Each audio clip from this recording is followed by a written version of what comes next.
আলাইকুম। একটা গুজব আজকে ৩ দিন ধরে ঘুরছে। মানে এই গুজবটা ঘোরার একটা কারণ আছে এখানে। সেটা কারণ মেইন কারণ যেটা মানে কথা বলতে জানে না কিছু মানে হদমূর্খ আছে বিসিবিতে যারা কথা বলতে জানে না মিডিয়ার সামনে তাদেরকে দেয়। মানে মিঠু কি বলে আমি নিজে আমার মাথার উপর দিয়ে যায় বিশ্বাস করেন।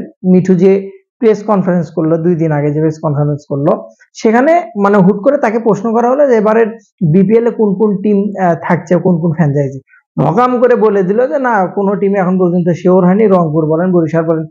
শুনেন এখন পর্যন্ত যদি কোনো ব্র্যান্ড ভ্যালু থাকে সেটা হচ্ছে যে ৩টে ফ্র্যাঞ্চাইজি সবচেয়ে পুরানো ফ্র্যাঞ্চাইজি সেটা হচ্ছে রংপুর, দ্বিতীয়ত নতুনের দিক থেকে বেস্ট এবং সুনাম কুড়িয়েছে সবচেয়ে ভালো ২ বারের চ্যাম্পিয়ন সেটা হচ্ছে ফরচুন বরিশাল, তৃতীয়ত ছিল হচ্ছে কুমিল্লা ভিক্টোরিয়ান্স এবং যথেষ্ট বিপিএল এর আগের যে মান আপনি সত্যতা আপনাকে স্বীকার করে নিতে হবে।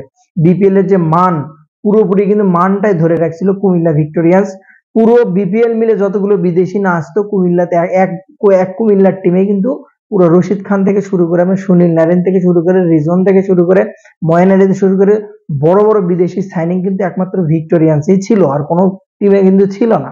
পরবর্তীতে কিন্তু রংপুর কিন্তু অনেক সুনাম কুড়িয়েছে এবং কোনো একটা ক্লেম নাই প্রবলেম নাই। এখন কিন্তু Fortune Barishal net and clean যদি সুনামের দিক থেকে সবচেয়ে বেশি এগিয়ে থাকে সেটা হচ্ছে ফরচুন বরিশাল, যে নতুন দলটা আসার পরে সেই টিমটা এত সুন্দরভাবে নিজেদের গোছায়া ২টা ট্রফি এবং যে প্ল্যান মাফিক যে খেলাটা বিপিএল যেভাবে টিম ওয়ার্ক করে মানে টিমের জন্য একটা ট্রফির জন্য তারা লড়া, সেই ওয়ার্কটা কিন্তু একমাত্র বরিশালের ভেতর দেখেছি আমি। অপর পক্ষে যদি আপনি দেখেন যে গেম প্ল্যান যেটা মাস্টার প্ল্যান যেটা যে গেমের একটা প্ল্যানিং যেটা আপনি যদি রংপুরের দিকে তাকান এই জিনিসটা কিন্তু তারা দেখতে পাবেন যে আমার ম্যাচটা জেতার জন্য কাকে কাকে লাগবে তারা কিন্তু প্ল্যানিং। সো বিসিবির সাথে ২টা টিমের কোনো একটা প্রবলেম নাই, ফিনান্সিয়াল বিষয় টাকা পয়সার কোনো সমস্যা নাই। আপনি হুট করে বলে দিলেন প্রেস ব্রিফিং এ আসে যে কোনো দলে এখন পর্যন্ত কনফার্ম না। এখন কিন্তু মানুষের মধ্যে একটা বিভ্রান্তি ছড়াচ্ছে যে এই ২ দল থাকছে কিনা, বিপিএল এ কোনো দলে এখন পর্যন্ত কনফার্ম হয় নাই।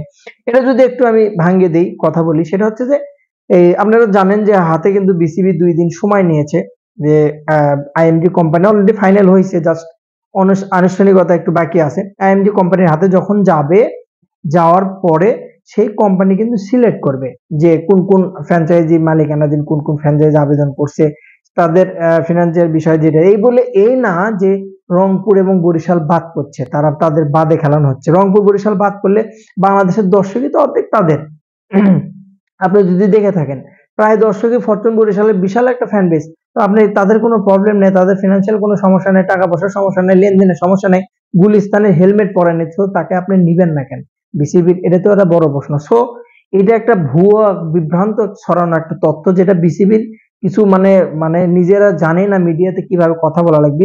মিঠু যে কি বলে ভাই বিশ্বাস করেন দাঁত তো মনে হয় ভিতরে নাই, ফোগলা দাঁতে কি যে বলে নিজেও জানেন, আমি বুঝি না বিশ্বাস করেন সত্যি বলছি আমি কিছুই বুঝি না ওর কথা। আমি ও মানে হুট করে একটা প্রশ্ন বললে ওর যদি উত্তরটা এভাবে দিত যে না কিছু কিছু ফ্র্যাঞ্চাইজি আমাদের বিশ্বস্ত আছে, তাদের সাথে আমাদের কথা হয়েছে এবং আরো অনেক অনেক ফ্র্যাঞ্চাইজি যোগাযোগ করেছে, তারই পরিপ্রেক্ষিতে আমরা আইএমজি কোম্পানির হাতে যখন তুলে দেব বিপিএলটা তারপর পরবর্তীতে আমরা এগুলো বিষয় নিয়ে আলোচনা করবো। এখন এই মুহূর্তে এই বিষয়টা নিয়ে আলোচনা করছি না। মানে কথা বলাও শেখেনি, মানে অশিক্ষিত লোকের মতো একটা কথা বলে দিল। তো সে যেটা নিয়ে বিভ্রান্তি ছড়াইলো কিন্তু মানুষের ভেতর। তো রিয়েল নিউজ যেটা রংপুর বরিশাল সত্যিকার অর্থে বাদ পড়ছে না।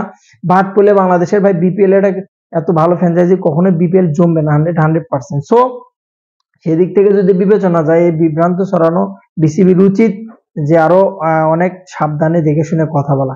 আইএমজি কোম্পানির হাতে যখন বিপিএলটা যাবে তারা কিন্তু তার পরবর্তীতে কিন্তু যে টিমগুলো যারা টিম নেবে বিদেশি টিমও আসার সম্ভাবনা আছে। পরবর্তী যে টিমগুলো আসবে সেই টিমগুলো কিন্তু বিদেশি হোক দেশি হোক তাদের ফিনান্সিয়াল বিশাল হোক ব্যাকগ্রাউন্ড দেখে তাদের কোনো প্রবলেম আছে কিনা, তাদের ব্যাংক ব্যালেন্স কতটুকু আছে, তারা দল চালাতে পারবে কিনা, তার পরবর্তীতে ৫ বছরের চুক্তিতে কিন্তু দল দেওয়া হবে। এরই প্রেক্ষিতে কিন্তু তাই বলে এ না যে রংপুর আপনার বরিশাল বাদ পড়ছে, তাদের কিন্তু যথেষ্ট ভালো রেসপন্স আছে এবং তাদের ভালো একটা ফ্যান বেস আছে এবং তাদের কোনো প্রবলেম নেই। সো রংপুর বরিশাল কখনোই বাদ পড়ছে না, এটা একটা গুজব এবং বিসিবির কিন্তু কথা বলার ম্যানারের মধ্যে প্রবলেম। বেস্ট অফ লাক, ভালো থাকুন। বিপিএলটা ১-২ দিনের ভিতরে এবার সবচেয়ে ভালো একটা বিপিএল এনজয় করতে পারবেন। সালাম আলাইকুম।